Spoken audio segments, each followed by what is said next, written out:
മുഖ്യമന്ത്രി പിണറായി വിജയന്റെ ഔദ്യോഗിക വസതിയായ ക്ലിഫ് ഹൌസിലെ നിർമ്മാണങ്ങൾക്കായി പൊതുമരാമത്ത് വകുപ്പ് മാത്രം 3 വർഷത്തിനിടെ ചെലവഴിച്ചത് 1,80,00,000 രൂപ.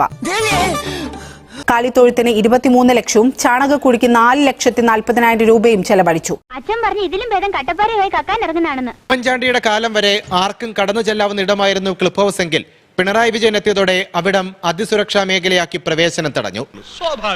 ചില മുതലാളിമാർക്ക് മാത്രമാണ് അടുക്കള വരെ പ്രവേശനമെന്ന് ജില്ലാ കമ്മിറ്റികളിൽ വരെ വിമർശനമുയർന്നു. ജനങ്ങൾക്ക് പ്രവേശനമില്ലെങ്കിലും കരാറുകാരും നിർമ്മാണ തൊഴിലാളികളും നിത്യസന്ദർശകരെന്ന് വ്യക്തമാക്കുന്നതാണ് നിർമ്മാണ പ്രവൃത്തികളെക്കുറിച്ച് നിയമസഭയിൽ വെച്ച കണക്ക്. മുഖ്യമന്ത്രിയുടെ വസതിക്കായി മന്ത്രി മുഹമ്മദ് റിയാസിന്റെ വകുപ്പ് മാത്രം 2021 മുതൽ ചെലവഴിച്ച കണക്കാണ് വെളിപ്പെടുത്തിയത്. ആകെ 1,80,81,000 രൂപ. കഴിഞ്ഞോ? ഇല്ല സാർ, ഇതിനൊരു അന്ത്യമില്ലേ? ഏറ്റവും കൂടുതൽ തുകയായത് സെക്യൂരിറ്റി ഗാർഡ് റൂം നിർമ്മിക്കാൻ 98 ലക്ഷം. ഒരു നില മാത്രമുള്ള വീട്ടിൽ ലിഫ്റ്റ് വെക്കാൻ 17 ലക്ഷമാണ് ചെലവാക്കിയത്.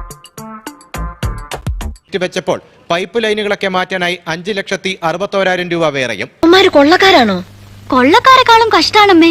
ലിഫ്റ്റിന് മാത്രമല്ല, പശുക്കളെ സംരക്ഷിക്കാനും ലക്ഷങ്ങളുടെ കരുതലാണ് മുഖ്യമന്ത്രിക്ക്. കാലിത്തൊഴുത്തിനും സംരക്ഷണ ഭിത്തിക്കും 23,90,000 രൂപ ചെലവാക്കിയപ്പോൾ ചാണകക്കുഴിക്കായി ഒഴുക്കിയത് 4,40,40,000 രൂപ.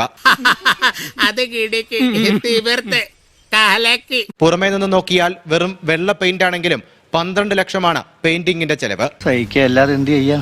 2,40,44,000 മുടക്കി കബ്ബോർഡൊക്കെ വെച്ച് അടുക്കള അടിപൊളിയാക്കിയപ്പോൾ 2 തവണയായി ശുചിമുറി സൂപ്പറാക്കാൻ എടുത്തത് 2,95,000 രൂപ. നിന്നെപ്പോലുള്ള യൂസ്ലെസ്സുകളാ രാഷ്ട്രീയത്തിന്റെ മാന്യത കളഞ്ഞത്, മനസ്സിലായോ? ഇതെല്ലാം പൂർത്തിയായവയുടെ കണക്ക് മാത്രമാണ്. ബാക്കി ടെൻഡർ പുരോഗമിക്കുന്നു. LDF വരും, എല്ലാം ശരിയാകും. സബ്സ്ക്രൈബ് ചെയ്യാമോ? മതിയോ?